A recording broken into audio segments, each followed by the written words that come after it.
जिनका नाम राम है, अयोध्या जिनका धाम है, ऐसे रघुनंदन को हमारा प्रणाम है। श्री राम को नमन करते हैं, वंदन करते हैं। आज प्रभु राम लला का जन्मोत्सव है। आप सभी को रामनवमी की हार्दिक शुभकामनाएं और आपका स्वागत है दूरदर्शन के इस विशेष प्रसारण नव्य मंदिर भव्य रामनवमी में। मैं हूं अमित अरोड़ा और मैं हूं वेरोनिका। चैत्र नवरात्र का 9वां दिन यानी अवसर है रामनवमी का, और आज की रामनवमी बेहद खास है क्योंकि प्राण प्रतिष्ठा के बाद आज पहली बार हम राम लला का जन्मदिन मना रहे हैं।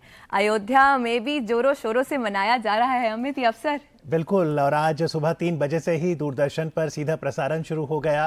पूरा दिन दूरदर्शन पर वातावरण राममय रहने वाला है। हम आपको अयोध्या भी ले चलेंगे, वहाँ किस तरह की तैयारियां हैं वो दिखाएंगे। 11 बजे से अयोध्या से सीधा प्रसारण होगा, लेकिन दोपहर 12 बजे, जी हाँ, आप मार्क कर लीजिए, आज 17 अप्रैल दोपहर 12 बजे आपको अयोध्या धाम से एक अलौकिक दृश्य देखने को मिलेगा। और इस अलौकिक दृश्य को देखने के लिए मैं तो बिल्कुल तैयार हूँ और एक्साइटेड भी बहुत ज्यादा हूँ, क्योंकि एक परफेक्ट कॉम्बिनेशन देखने को मिलेगा साइंस और स्पिरिचुअलिटी का। जो सूर्य तिलक हो रहा है, साइंटिफिकली इसको डिजाइन किया गया है, तो आप सभी तैयार हो जाइए इस भव्य नजारे के लिए। जी, तो प्रभु राम लला का सूर्य अभिषेक आज आकर्षण का केंद्र रहेगा। साथ ही आज यहाँ दिल्ली दूरदर्शन के स्टूडियोज में हमारे साथ विशिष्ट मेहमान भी जुड़ेंगे, उनसे भी श्री राम पर बातचीत होगी। तो आज राम के जन्मोत्सव पर आप जुड़ जाइए दूरदर्शन के साथ। जी हाँ, सिद्ध प्रज्ञ की बात होती है तो प्रभु राम की बात जरूर की जाती है। हर सिचुएशन में कैसे इक्विनामिस रहना है, परिस्थिति कैसे भी हो, सम कैसे रहना है।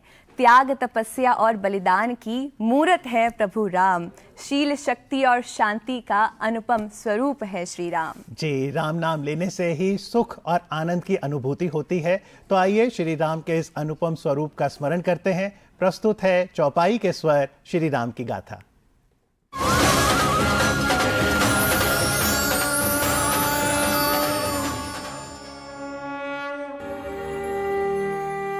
राम यानी भारत के राष्ट्र पुरुष, राम यानी भारत की संस्कृति, राम यानी एकात्मता, राम यानी सामाजिक समरसता, राम यानी वनवासी नगरवासी की एकात्मता, राम यानी जड़ चेतन जीव जगत की एकता, राम यानी धर्म, राम यानी राम राज्य, राम यानी आदर्श पुत्र, राम यानी आदर्श भाई, राम यानी आदर्श शिष्य, राम यानी आदर्श पति, राम यानी आदर्श मित्र, राम यानी आदर्श स्वामी, राम यानी आदर्श प्रजापालक, राम यानी आदर्श चरित्र। एक ऐसा आदर्श जो सत्य, धर्म, वचन पालन और मर्यादा का सर्वोच्च शिखर है।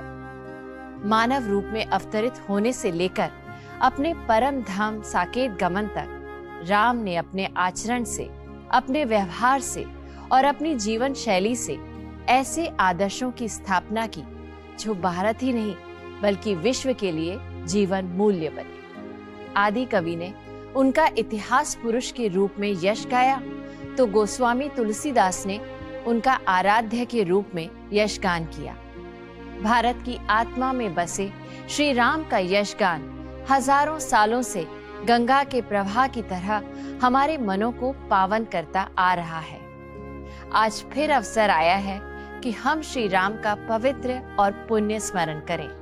आगम, निगम और पुराण कहते हैं कि भगवान श्री हरि विष्णु, जो समस्त सृष्टि के कर्ता धर्ता और मूल कारण है, वे स्वयं मानव बनकर भूमि पर आए और पूर्व काल में महाराज मनु और महारानी शतरूपा को दिया हुआ अपना वचन निभाया। परंतु भगवान के अवतार का मात्र यही कारण नहीं है।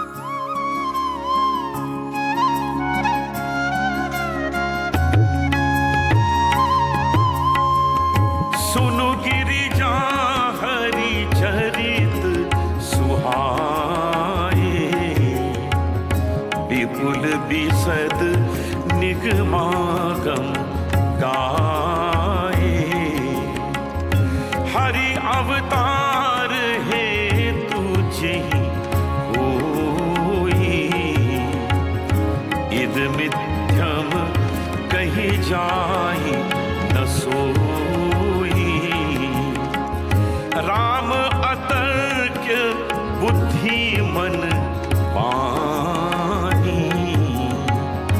मत हमार अस सुनहि सयानी।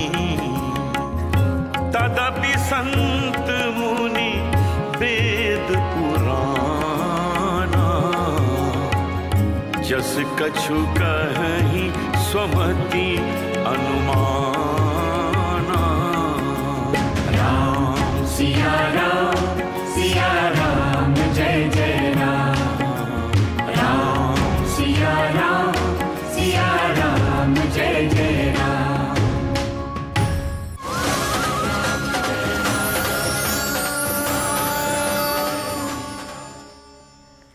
प्रभु राम का नाम ऐसा निर्मल है, केवल इनका नाम लेने से ही मन बिल्कुल शांत हो जाता है।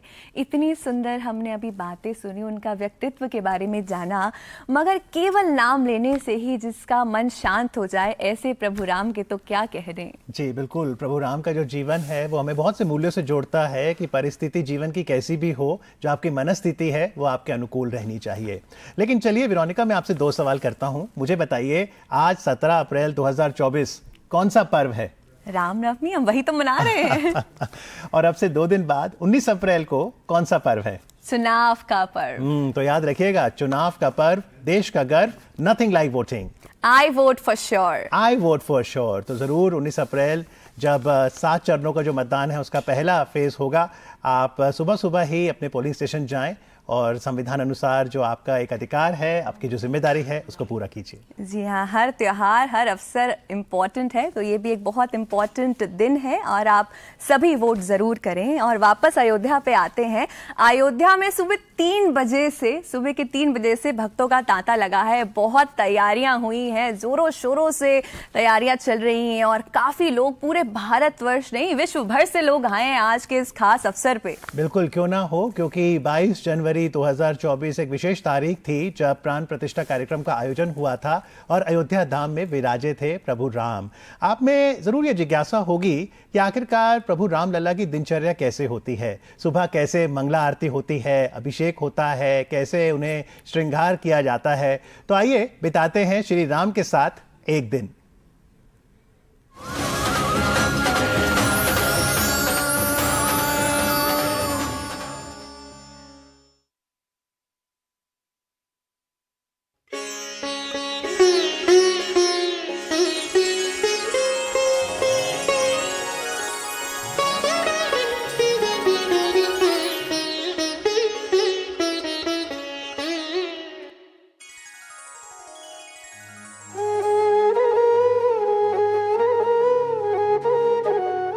राम सकल ब्रह्मांड में निहित,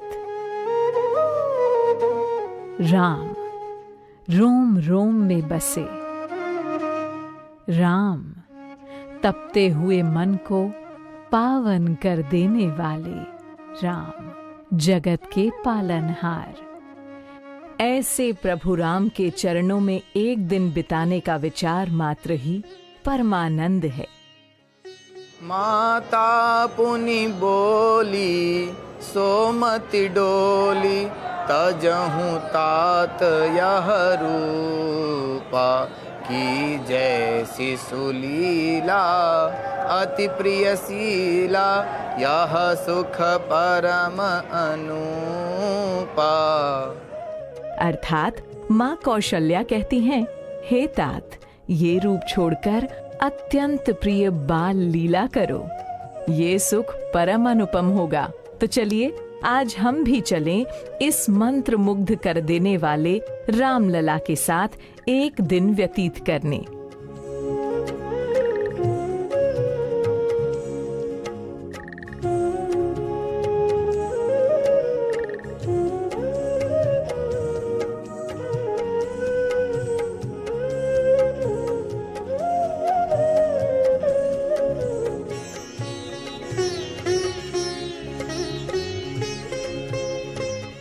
रामलला का दिन उषा काल की मंगला आरती से शुरू होता है।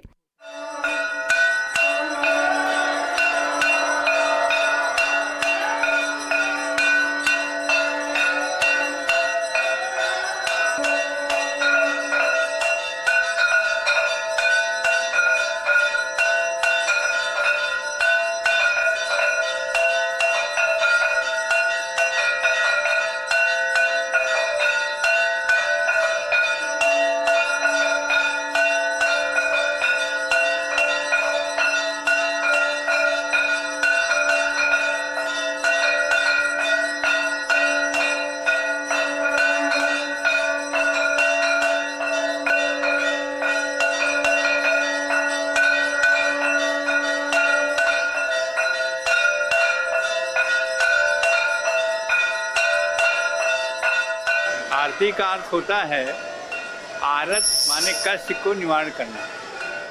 जो लोग आरती देखते हैं उसमें प्रकाश होता है। इस प्रकाश का मतलब होता है आपके जो कलमश हैं किसी कारणवश, वो सभी को जो ही ज्योति जलेगी भगवान राम की आरती का, तो आपको दिव्य हृदय में एक प्रकाश आएगा। वह प्रकाश ज्ञान प्रकाश है। और ये ज्ञान प्रकाश इस प्रकार से होगा कि आप भगवान रामलला के लिए समर्पित हो जाएंगे।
भगवान के आराधन में राजोपचार का उपयोग होता है।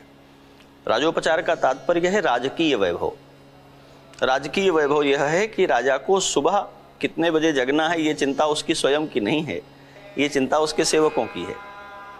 वो सोता है और उसके लोग उसकी व्यवस्था के अनुरूप, उसकी रुचि के अनुरूप उसे जगाते हैं।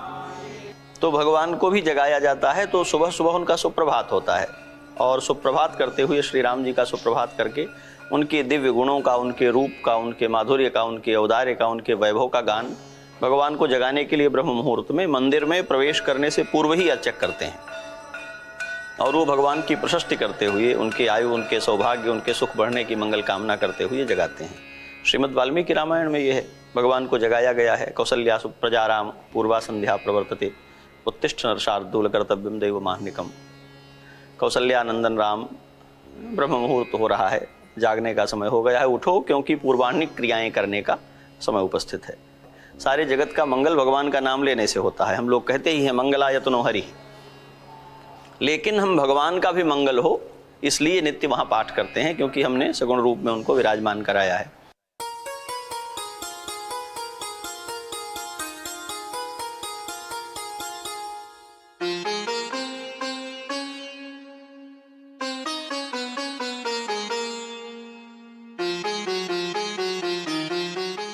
मंगला भगवान को जागरण कराने के बाद 2-2.5 घंटे श्रृंगार में लग जाते हैं और श्रृंगार होने के बाद फिर उनकी सेवा की जाती है। उसको कहा गया श्रृंगार आरती। श्रृंगार हो गया, अब कहेंगे थोड़ा भोजन पानी कर लो, ब्रेकफास्ट, तो वो अल्पाहार कराते हैं, उसे भोग कहते हैं।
कि हमारे प्रभु बहुत ही सजे धजे हैं और बड़े ही सुंदर लग रहे हैं। और सुंदरता का खोज ये हमारे नेत्र करते हैं। और जो नेत्र हैं जब सुंदर वस्तु को देखते हैं तो बहुत ही प्रसन्न होते हैं। इसलिए भगवान को ऐसा सजाया जाता है।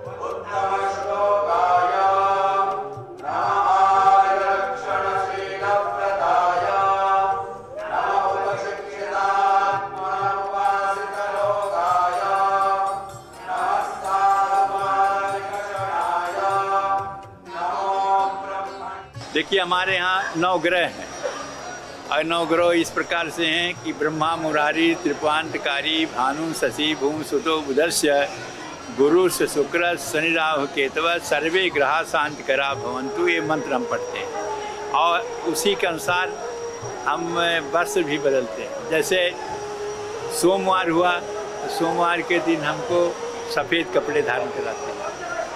और फिर मंगल हो गया, मंगल के हम गुलाबी लाल कपड़े धारण कराते हैं। फिर बुध हो गया, बुध के लिए हम हरा कपड़े धारण कराते हैं। फिर गुरुवार बृहस्पति हो गया, ऐसे पीले कपड़े को धारण कराते हैं। इसे शुक्रवार हो गया तो उसके हम क्लीम रूप का जो कपड़ा है उसको धारण कराते हैं। शनिवार को नीला कपड़ा कराते हैं, रविवार को लाल कपड़े पहनाते हैं। इस तरह से 9 जो हमारे 7 दिन का दिन है, 7 दिनों के जो कपड़े हैं भिन्न भिन्न प्रकार से हैं और इसी रूप से उनको धारण कराया जाता है प्रतिवर्ष।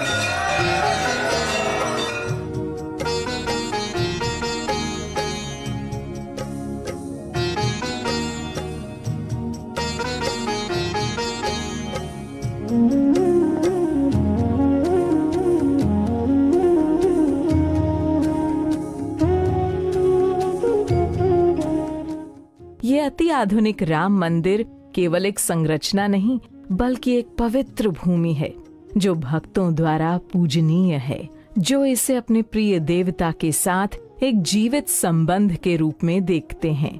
ये एक ऐसी जगह है जहां आस्था जीवंत हो उठती है और नश्वर और परमात्मा के बीच की दूरी को पाट देती है। पता नहीं किस रूप में आकर नारायण मिल जाएगा। निर्मल मन के दर्पण में वो राम के दर्शन पाएगा।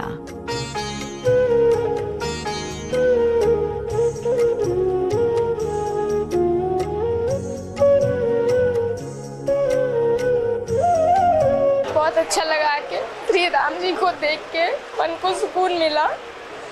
बहुत सुंदर है सब कुछ, बस इतना ही बोलना चाहती हूँ। जय श्री राम। बहुत दिनों से नैना तरस रहे थे, 5000 बरस हो गए। हमने माता पिता बगैर दर्शन के चले गए। अब हमरे को राम जी ने बुलाया तो हमने दर्शन के लिए आ गए।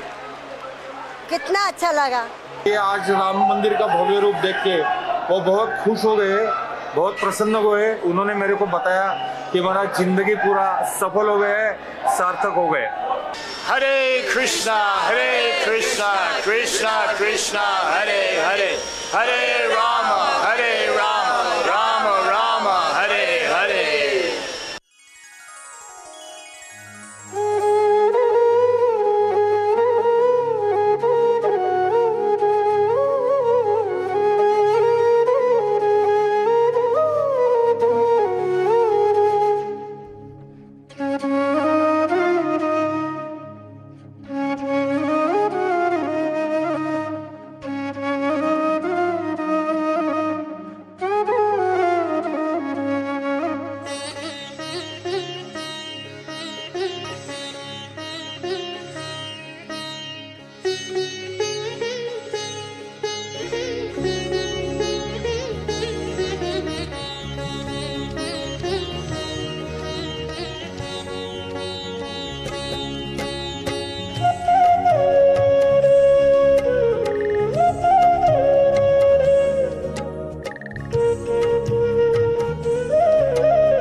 तो एक निमित्त है, थाली भर कर रख देते हैं।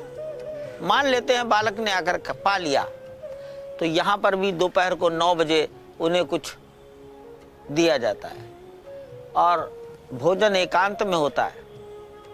तो 5-10 मिनट यही क्यों ना हो, पर्दा बंद करते हैं, दर्शन फिर शुरू।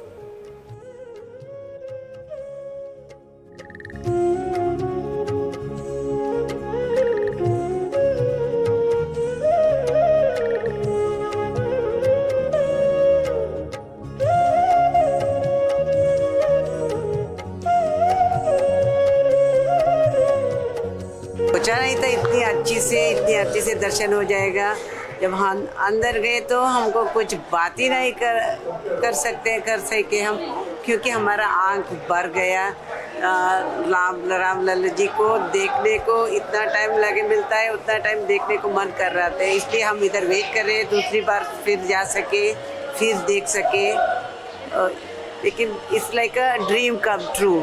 बहुत खूबसूरत, मतलब कि मैं बयान नहीं कर सकती हूँ कि कोई कल्पना भी नहीं कर सकता है कि मतलब ऐसे राम जी के छोटा सा प्यारा सा मूर्त होगा। अभी हम हमारे माता पिता जी, हमारा पूरा परिवार सब साथ धाम के लिए आए हैं। राम जी का दर्शन किया, हमको बहुत अच्छा लगा। राम जी से मिलके मुझे इतना अच्छा लगा, मन खुश हो गया, आत्मा तृप्त हो गई। मुझे राम जी की मूर्ति देख के बहुत अच्छा लगा और यहाँ इतना भव्य दर्शन हुआ, इतनी शांतिपूर्ण तरीके से मैंने ये सब चीज़ें देखी और मुझे बहुत ही अच्छा आनंद मिला।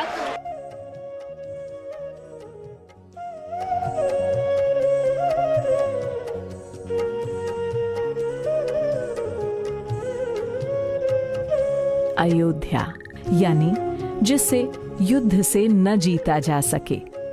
सरयू नदी के किनारे बसी ये पावन नगरी गरुड़ पुराण के अनुसार मोक्षदायिनी सप्तपुरियों में प्रथम है। अयोध्या, मथुरा, माया, काशी, कांची, अवंतिका, पुरी द्वारावती चैव सप्तैता मोक्षदायिका, अर्थात अयोध्या, मथुरा, माया, हरिद्वार, काशी, कांचीपुरम, अवंतिका, द्वारकापुरी, ये 7 मोक्षदायी हैं। लगभग 121 स्क्वायर किलोमीटर में बसे इस शहर में मूलतः अवधी और हिंदी बोली जाती है।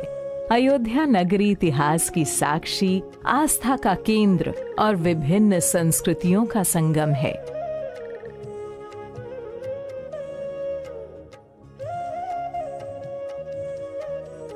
श्री हनुमान गढ़ी ये 10वीं शताब्दी का प्रसिद्ध हनुमान मंदिर है। मंदिर में हनुमान जी की मां अंजनी रहती हैं, जिसमें बाल हनुमान जी उनकी गोद में बैठे हैं। ये मान्यता है कि राम मंदिर जाने से पहले सबसे पहले भगवान हनुमान के दर्शन करने चाहिए।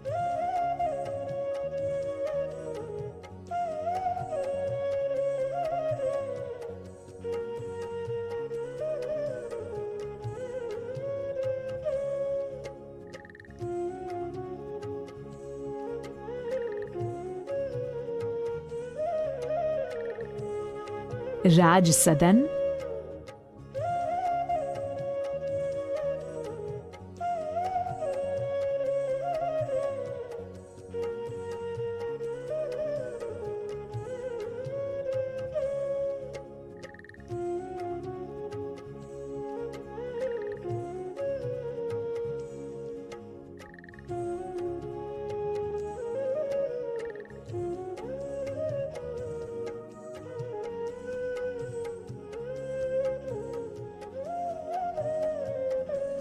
नया घाट,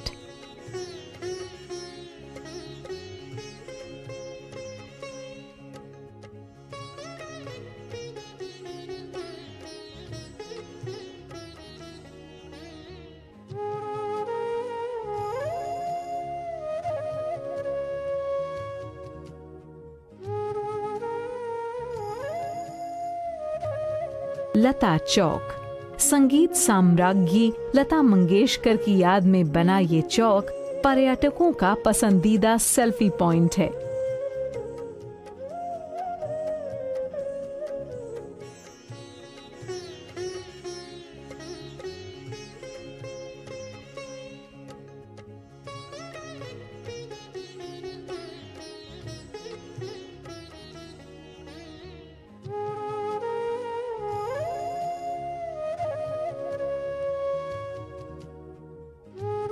धर्मपथ।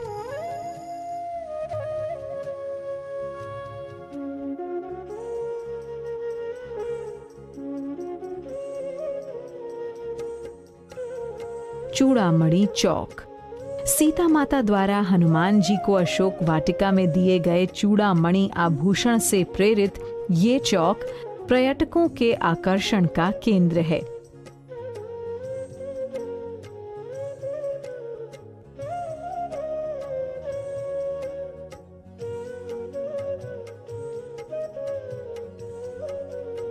टेढ़ी बाजार। श्रद्धालुओं की सुविधा के लिए 2 मल्टी लेवल पार्किंग्स यहां उपलब्ध हैं।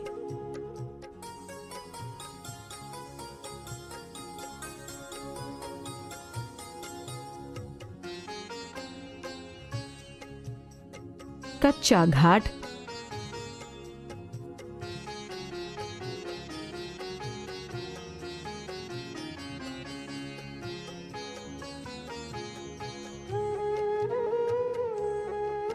कनक भवन। अयोध्या के प्रसिद्ध मंदिरों में से एक कनक भवन सीता माता को विवाह के तुरंत बाद कैकेयी जी द्वारा उपहार में दिया गया था।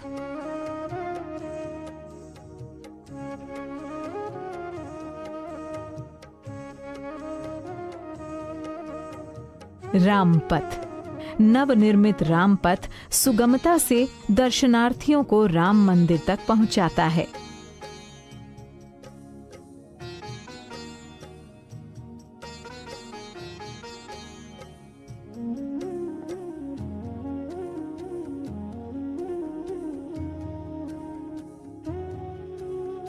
राम की पैड़ी।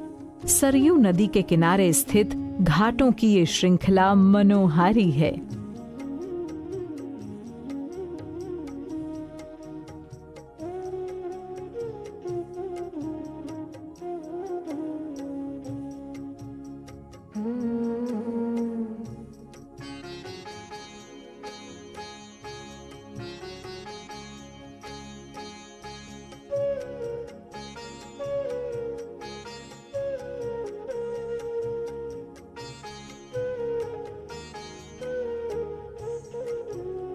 दोपहर के 12 बज चुके हैं। रामलला सुबह से अपने भक्तों की प्रार्थना व पुकार सुन रहे हैं। अब प्रभु के भोजन का समय हो चला है। हम भी दोपहर को भोजन करते हैं, ब्रेकफास्ट करने के बाद भगवान को भी कराते हैं। इसका भी कोई नाम देना था। हमारा आप कहते हैं हमने लंच कर लिया, यहाँ हम कहते हैं राजभोग।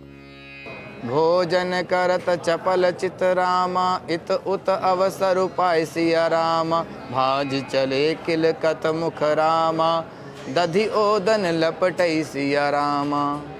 अर्थात भोजन करते हैं पर चित चंचल है। अवसर पाकर मुंह में दही भात लपटाए किलकारी मारते हुए इधर उधर भाग चले। चिन्मय होने के कारण अर्चावतार जो भगवान मंदिर में होते हैं, भक्त उनको अपनी भावना के अनुसार ही पूजता है। तो हमें भूख लगती है तो भगवान को भी भूख लगती है, हमें शीतोष्ण का अनुभव होता है तो भगवान को भी होता है। इस विचार के कारण पूरी दिनचर्या में भगवान के भोग का प्रबंध किया गया है। तो दोपहर में भगवान को राजभोग लगता है, तो उनका भोग कैसा होगा? तो हमारी सामर्थ्य में, हमारी सीमा में हम कितना उन्नत भोग कर सकते हैं। तो जब हमें ये नहीं पता हो कि हम क्या कर दें तो अगले को प्रसन्नता होगी, तो हम सोचते हैं कि बहुत सारे विकल्प हों, तो जो भी उसको रुचे उससे उसकी तृप्ति और प्रसन्नता दोनों बनी रहेगी। मिथिला में एक पद ही गाया जाता है कि भगवान पाने के लिए बैठे हैं ससुराल में, विवाह के लिए राम जी गए हैं। तो मिथिलानियों को इस बात का अनुभव नहीं है कि ये अयोध्या से आए हैं, इनको कौन सी वस्तु प्रिय है, इनको कौन सी वस्तु प्रिय है। तो वहाँ गीत गाते हैं और प्रार्थना करते हैं कि प्रिय पाहुन रुचिसं जय मिलिए। हमारे बहुत स्वागत योग्य जो मेहमान हैं, आप प्रेम से भोजन करिए, और हमें ये पता नहीं है कि आपको क्या पसंद है, इसलिए हमने बहुत रुचिपूर्वक बनाया है, लेकिन आपके अनुकूल बना है ये हमें भरोसा नहीं हो रहा है। अहाँक जोग किछु बनल न व्यंजन, आपके योग्य बना है ये मुझे संदेह है कि ऐसा हुआ होगा। तो कृपा करके सब में से आप कुछ कुछ पाइए और जो आपको रुचे उसमें से कुछ और मांगिए। जानब तखन कहब अहाँ जखन ही अमुक वस्तु कने और दिया। हम तब भरोसा करेंगे कि इसमें से आपको कोई वस्तु अच्छी लगी है जब आप वो वस्तु दोबारा मांगेंगे। पर ये तो विकल्प तभी होगा जब बहुत सारे भोग सामने होंगे। तो इसलिए भगवान के भोग में ये विधान किया गया है। फिर उसमें दिन की रात की मर्यादा का, ऋतुओं का विचार किया गया है। शीत ऋतु में क्या वस्तुएं ठंडी करती हैं वो भोग नहीं लगती भगवान को। ग्रीष्म ऋतु में क्या चीज़ें हैं जो ताप बढ़ाती हैं तो वो भोग नहीं लगती भगवान को। फिर उनको पकाने की पवित्रता, फिर भगवान के भोग के पहले वो किसी के और के दृष्टि और भोग में नहीं आए, इस बात का विचार। तो इन सब के साथ जो भोग है वो भगवान के लिए पोषक है, उनके लिए प्रसन्नता का कारक है। दोपहर का समय रामलला के विश्राम के लिए होता है। अंग्रेजी में मैंने सुना है आफ्टर लंच रेस्ट ए व्हाइल, आफ्टर सपर वॉक ए माइल। तो ये रेस्ट ए व्हाइल क्या है? दोपहर के भोजन के बाद थोड़ा विश्राम करो। आफ्टर लंच रेस्ट ए व्हाइल, तो थोड़ा रेस्ट ए व्हाइल होता है। विश्राम के उपरांत भक्तों का दर्शन हेतु सैलाब उमड़ पड़ता है।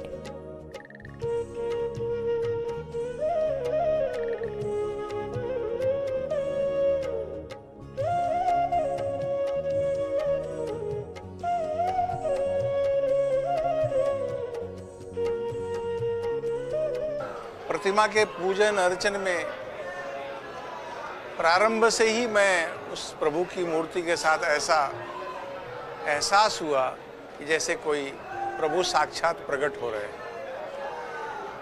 उस मूर्ति में प्रभु का साक्षात स्वरूप का दर्शन प्रथम दिन से ही प्राण प्रतिष्ठा के समय अनुभव में आने लगा। प्रभु राम का ये जो मंदिर अयोध्या में राम जन्म स्थान पर बना है, ये निर्माण चल रहा है। अभी केवल भूतल का निर्माण हुआ है, लेकिन प्रथम दिन से ही आने वाले श्रद्धालुओं के मन में इस मंदिर के प्रति अगाध श्रद्धा और प्रेम दिखाई पड़ रहा है। हमें लगता है ये इस मंदिर का ये वैशिष्ट्य है, भक्तों का ये भाव है जो आंखों से आंसू के रूप में प्रकट हो रहा है। लोगों को यहाँ जब देखते हैं भगवान विराजित हैं तो कौतूहल, उत्साह का ये जो स्वर देख रही हैं आप, शायद ही किसी मंदिर में दिखता हो, लेकिन प्रभु का वो बैठा हुआ देख करके ये स्वाभाविक लोगों के मुखार बिंदुओं से प्रकट होने वाला उत्साह है जिसका वर्णन शब्दों से नहीं किया जा सकता। जो रामलला के जो दर्शन है वो तो एकदम चुंबकीय दर्शन है। एक बार आप देख लो तो जिंदगी भर भूल नहीं सकते, आंखों में बस गए हैं। जैसे ऐसा बच्चा जो रूप है रामलला का, ये राम जी के आशीर्वाद से ही दर्शन मिले हैं, ऐसा हमारी सोच है। हमको दर्शन से बहुत प्रसन्न हुए और बहुत अच्छा लगा, और ऐसे राम हमें मिलने को नहीं थे, आज हमने दर्शन करे, बहुत सुख हुआ। मंदिर में आने वाले सभी भक्त जहां अपने रामलला को देख भाव विभोर हो जाते हैं, वहीं मंदिर की सुंदरता भी उन्हें मोह लेती है। तो चलिए हम भी मंदिर की वास्तु पर एक विहंगम दृष्टि डालते हैं। तो देश के कुछ ख्यातिनाम लोगों ने मंदिर वास्तुकला के जानकार चंद्रकांत भाई सोमपुरा का प्रस्ताव दिया। चंद्रकांत भाई सोमपुरा बुलाए गए। चंद्रकांत भाई सोमपुरा का जब इतिहास खोजा गया तो पता लगा कि 13-14 पीढ़ियों से उनके घर में मंदिर निर्माण कला यही एक विषय है, यही आजीविका का साधन है। उनके पूर्वजों ने ही सोमनाथ बनाया और मंदिर की रचना 1987-88 में हो गई। मंदिर का मॉडल बन गया। पुराना मॉडल बहुत छोटा था। आर्किटेक्ट को कहा गया इसी को जरा बड़ा कर दो, तो उन्होंने पश्चिम और पूर्व लंबाई की दिशा में एक मंडप की वृद्धि कर दी। स्वाभाविक लंबाई बढ़ेगी तो अनुपातिक दृष्टि से चौड़ाई भी बढ़ेगी। उत्तर दक्षिण में 2 नए मंडप की रचना हो गई। उसी अनुपात में ऊंचाई में एक फ्लोर की वृद्धि हो गई और ये वर्तमान रूप सामने आ गया। पहला द्वार जो है वो सिंह द्वार के रूप में जानते हैं, और इसके बाद जैसे ही मंदिर के ग्राउंड फ्लोर पे इंटर करते हैं तो वो हमारा नृत्य मंडप पहला आता है। नृत्य मंडप में जैसे ही वहाँ पहुंचते हैं दर्शनार्थी तो वहीं से भगवान का स्वरूप दिखाई देना शुरू हो जाता है। ये इस मंदिर की ब्यूटी है कि आप लॉन्गर स्पैन तक चलते रहें, मंदिर वहीं से भगवान की मूर्ति दिखाई देती है। इसके बाद है रंग मंडप, उसके बाद गुढ़ मंडप और दोनों साइड में लेफ्ट और राइट प्रार्थना और कीर्तन मंडप है। इसके बाद भगवान का गर्भगृह है। तो जो दर्शनार्थी हैं उनको दर्शन होता है गुढ़ मंडप से। गुढ़ मंडप से भगवान का दर्शन करके वो बाहर की तरफ निकल जाते। नृत्य मंडप जितने हाइट के हैं उससे बड़े जो है रंग मंडप है, फिर इसके बाद गुढ़ मंडप है और फिर शिखर है। तो ऐसा असेंडिंग ऑर्डर में चलता है। बंसी पहाड़पुर के पिलरों पे 3 प्रकार के मूर्तियां बन रही है। हर पिलर पे मूर्तियां जो बन रही है जिसको हम लोग रूप काम के रूप में जानते हैं। ऊपर देवांगनाएं, बीच में देवता और नीचे हमारी देवियों का विभिन्न रूप जो है सो इसमें उकेरी जा रही है। जो नृत्य मंडप है वो भगवान शिव के विभिन्न रूप उसमें दर्शाए गए हैं, जो इसमें रूप काम का काम हुआ है। इसके बाद रंग मंडप, रंग मंडप में भगवान गणेश के विभिन्न रूप दिखाई देंगे आपको, आप जाएंगे तो देखेंगे। इसके बाद गुढ़ मंडप है जो भगवान का घर है, उसमें विष्णु भगवान के 10 अवतार के रूप, अलग अलग रूप को दर्शाया गया है। तो वहाँ इस तरह की मूर्तियाँ उकेरी जा रही हैं। और प्रार्थना और कीर्तन मंडप है जिसमें कि भजन कीर्तन से रिलेटेड अपने हनुमान जी का रहता है, तो उनके विभिन्न रूप कीर्तन करते हुए दिखाया गया है। और जो दूसरे साइड में है माँ सरस्वती के भी रूप दिखाई दिए हैं। भगवान का घर है इसलिए उसका नाम गुढ़ मंडप भी है, गृह मंडप भी बोलते हैं उसको। तो भगवान जब गृह मंडप है तो भगवान के अनेक रूप, जो विष्णु भगवान के चूंकि राम भगवान अवतार हैं तो उनके अलग अलग रूप उसमें दर्शाए गए हैं कि उन्हीं का सब रूप है।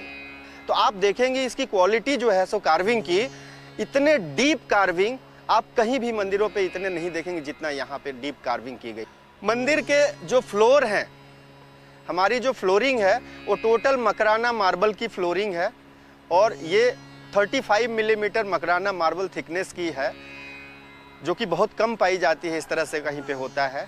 और इसमें इनले वर्क, खूबसूरत इनले वर्क का काम हुआ है जो 15 मिलीमीटर थिकनेस का है। तो ये भी काफी दर्शनीय है और देखने योग्य है। सायंकाल 4:30 बजे रामलला के नैवेद्य यानी सूक्ष्म आहार का समय हो रहा है। हर एक भोग के बाद भक्तों में प्रसाद का वितरण होता है। प्रसाद का अर्थ होता प्रसादस्तु प्रसन्नता, जिसे हाथ में मिलने कर और जहाँ हम अपने मुख में छोड़ते हैं इतना आनंद, इतना प्रसन्न होता है। इसीलिए प्रसाद का अर्थ होता है प्रसन्न हो जाना। ये प्रसाद हम जितने भी भोग लगते हैं सभी को प्रसाद के रूप में वितरण करते हैं। तो प्रसाद ग्रहण करने के कारण जो भोग करने, प्रसाद लेने वाले भक्त हैं, समाज है, उसका मंगल होता है। गोस्वामी जी महाराज ने कहा है, तुम ही निवेदित भोजन करहीं, प्रभु प्रसाद पट भूषण धरहीं। भक्त का कर्तव्य है कि वो भगवान को निवेदित करे, भगवान ग्रहण कर लें और फिर उसे प्रसाद रूप में ही स्वीकार करे। मंदिर में प्रतिदिन लाखों भक्तगण रामलला के दर्शन के लिए आते हैं। सुगमता पूर्वक दर्शन के लिए मंदिर की तरफ से बुनियादी सुविधाओं का प्रबंधन बहुत अच्छे से किया जा रहा है। दिव्यांगों के लिए भी विशेष व्यवस्था की गई है। दूर दूर से आने वाले श्रद्धालुओं का सामान, जूते चप्पल सबकी व्यवस्था हो गई है और अपने सेवाधारी कार्यकर्ता श्रद्धा से इस काम को कर रहे हैं। जूते अपने हाथों से उठाते हैं, रखते हैं, सामान रखते हैं, प्रेम से व्यवहार करते हैं। और आज तक बहुत खुशी की बात है, एक भी सामान इधर उधर नहीं हुआ है। अभी 2 महीना हो गया, करीब 1 करोड़ श्रद्धालु यहाँ आकर के दर्शन किए हैं। कई लाख बंधु अपने जूते चप्पल सामान, मोबाइल से लेकर के कीमती वस्तु भी इसमें रखे हैं। एक भी सामान इधर उधर नहीं हुआ है। मुझे गर्व का अनुभव अपने कार्यकर्ताओं के बारे में हो रहा है। पानी की व्यवस्था, लोगों के लिए जाते समय गर्मी हो गई तो छाया की व्यवस्था, शौचालय की व्यवस्था, लोगों की कष्ट होता है तो उसकी सुविधा के लिए वैद्यकीय व्यवस्था, स्वास्थ्य, इसकी व्यवस्था भी हो गई है। सेवाधारी कार्यकर्ताओं की संख्या भी बहुत बड़ी मात्रा में हुई है। साफ सफाई से लेकर के बहुत श्रद्धा से लोग इस मंदिर की व्यवस्था में लगे हैं। कई लोग निस्वार्थ भाव से लगे हैं, कुछ लोग मानधन लेते हैं, फिर भी उनकी सेवा भाव में कोई कमी नहीं है। ये आनंद का विषय है। जब मैं यहाँ पे आई थी, लोगों से सुनी थी कि बहुत भीड़ है, बहुत टाइम लगेगा, लेकिन जिस हिसाब से इन्होंने मैनेज किया है क्राउड, उस हिसाब से मुझे बहुत अच्छा लगा। ये हमारा दूसरी बार है और ऐसे लग रहा है कि बार बार यहाँ अयोध्या में रह के हर दिन रामलला का दर्शन करना चाहिए। राम नगरी अयोध्या में स्थित श्री सरयू जी का दर्शन, स्पर्श और आचमन समस्त पापों को हरता है। धार्मिक मान्यता है कि भगवान राम के लिए माँ सरयू इस धराधाम पर आई।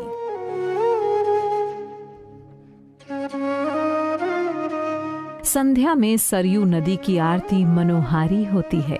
ये आरती गुप्तार घाट एवं नया घाट पर वृहद रूप से की जाती है।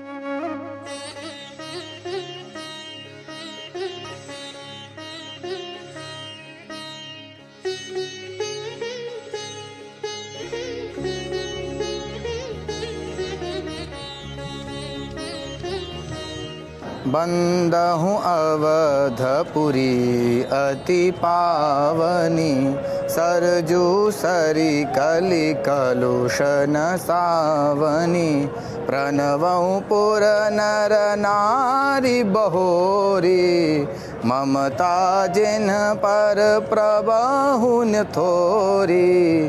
अर्थात गोस्वामी तुलसीदास जी कहते हैं, मैं अति पवित्र श्री अयोध्यापुरी और कलयुग के पापों का नाश करने वाली श्री सरयू नदी की वंदना करता हूँ। फिर अवधपुरी के उन नर नारियों को प्रणाम करता हूँ जिन पर प्रभु श्री रामचंद्र जी की ममता बहुत है।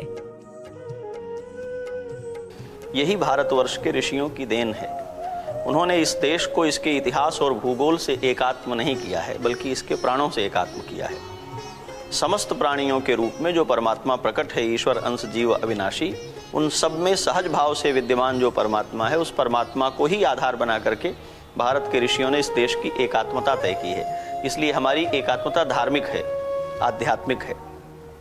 वो रंग वेश की नहीं है, वो भोजन की नहीं है, वो भाषा की नहीं है। इस सब के भेद हैं, फिर भी यह देश एकात्म है, क्योंकि यह किसी एक ही परमात्मा को अपने आप में और अपने आसपास सर्वत्र व्याप्त पाता है, तो उसने सबको एक कर दिया है।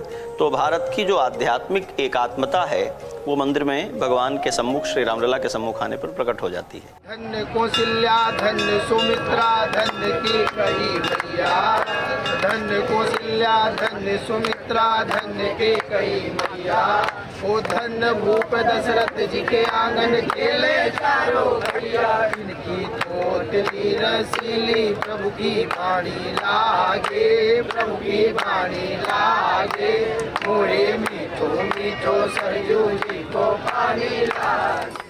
सांझ हो चली है, दीपक जलने का समय हो रहा है और यही समय है रामलला के नैवेद्य और संध्या आरती का।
भगवान की सायंकालीन आराधना होती है और संध्या में जो दीपक जलने का समय होता है उस समय भगवान की फिर से संध्या आरती होती है। और जो दिन का श्रृंगार है उससे कुछ विलक्षण पुष्प माल्य भोग आदि के द्वारा संध्या आरती। इस प्रकार जो पूरी दिनचर्या है भगवान की, उसके जो अंग हैं, अलग अलग समयों के जो चरण हैं, उन सभी चरणों में एक समय की एक अंग की पूजा संपन्न होने पर भगवान के स्वरूप का दर्शन, उसकी सुचारुता और उसकी दिव्यता का सभी को दर्शन सुलभ कराने के लिए आरती की विधि है। अब वो आरती भी भगवान में जो चिन्मय भगवान हैं, तो जैसे हम हैं शीत का, उष्ण का, अनुकूल का, प्रतिकूल का अनुभव करते हुए, ऐसे ही भगवान भी अनुभव करते हैं, ऐसा विचार उपासना में होता है। तो प्रकाश से, दीपकों से जो होने वाली आरती है, उस आरती से ये अनुभव किया गया कि ग्रीष्म ऋतु में जब बहुत अधिक ताप होता है, गर्मी होती है, तो दिन में 5 बार 6 बार अगर उनके समीप आप दीपक की बत्ती घुमाएंगे तो उनको उसका ताप लगेगा। तो महापुरुषों ने ऐसा भी विचार किया, आचार्यों ने ऐसा भी विचार किया कि ग्रीष्म ऋतु में पुष्प की आरती, फूलों से ही शीतल आरती होती है। तो ये परंपरा बन गई, ग्रीष्म ऋतु में भगवान को शीतल आरती और बाकी समय में और उत्सवों में विशेष रूप से दीपक की आरती।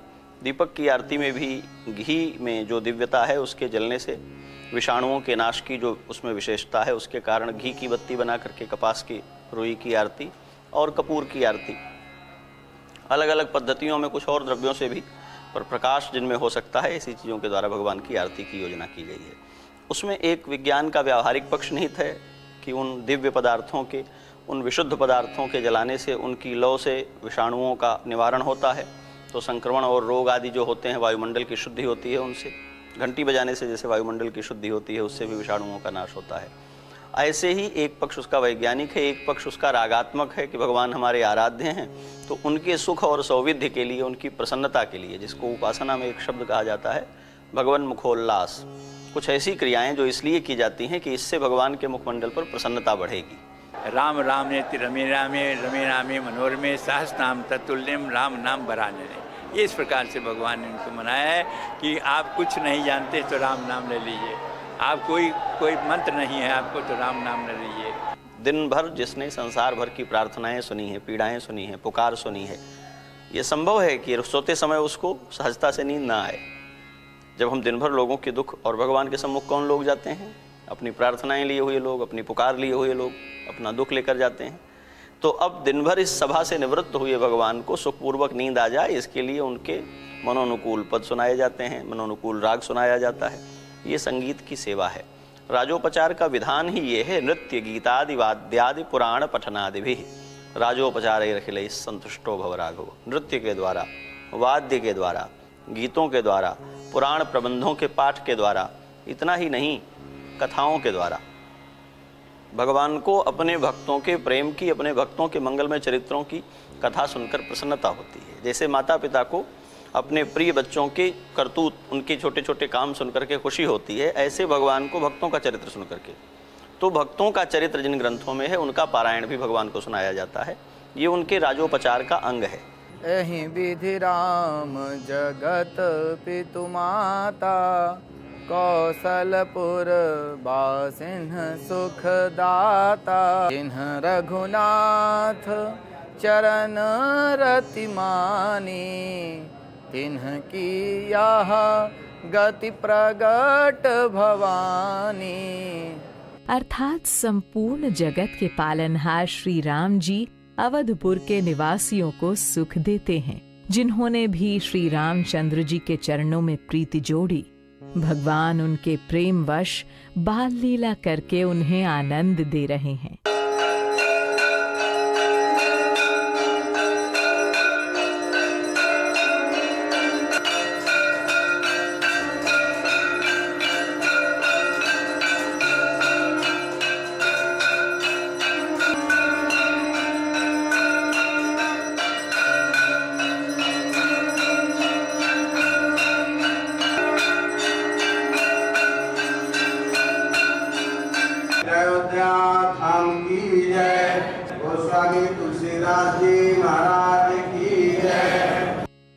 सारा दिन लाखों भक्तों को मोहने वाले, उनके मन को शीतल करने वाले राम लला के शयन का समय हो चला। ये पूरा दिन प्रभु चरणों में कितना आनंदमय रहा, इसका वर्णन करने के लिए शब्द नहीं बने। श्री राम का अनुकरणीय चरित्र प्रेरणा स्रोत है। हमें इन गुणों को अपने जीवन में एकीकृत कर जीवन उत्थान के मार्ग पर अग्रसर होना होगा। श्री राम वो हैं जिनको देख करके मनुष्यता अपना श्रृंगार करती है। श्री राम वो हैं जिनको देख करके सभ्यता अपना संस्कार करती है। श्री राम वो हैं जिनको देख करके संस्कृति अपना श्रृंगार करती है। श्री राम सर्वस्व हैं।